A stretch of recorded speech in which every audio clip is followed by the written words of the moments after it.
સૂકી દહીં ભીંડી ચીકણી થશે જ નહીં, ગેરંટી છે. એક કડાઈમાં 2 ચમચી તેલ લઈ અને પહેલાં ભીંડીને સારી રીતે આપણે સાતળી લેવાની છે.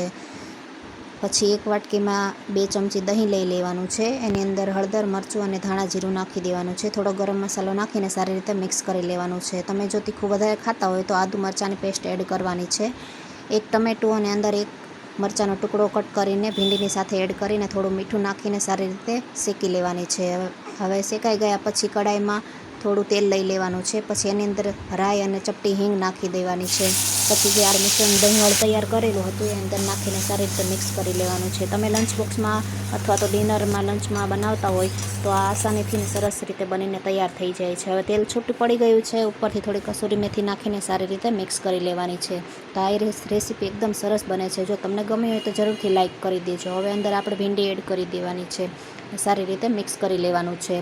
અને મને કમેન્ટમાં જરૂરથી જણાવજો. જો તમે બનાવો તો મને ફોટો મોકલજો તો હું તમારી પહેલી જ લાઇક કરીશ અને પિન કરીશ. હવે ભીંડીને સારી રીતે મિક્સ કરીને પછી ઉપરથી ધાણા ભાજી એડ કરીને સારી રીતે તૈયાર છે ભીંડી. Like, share and subscribe.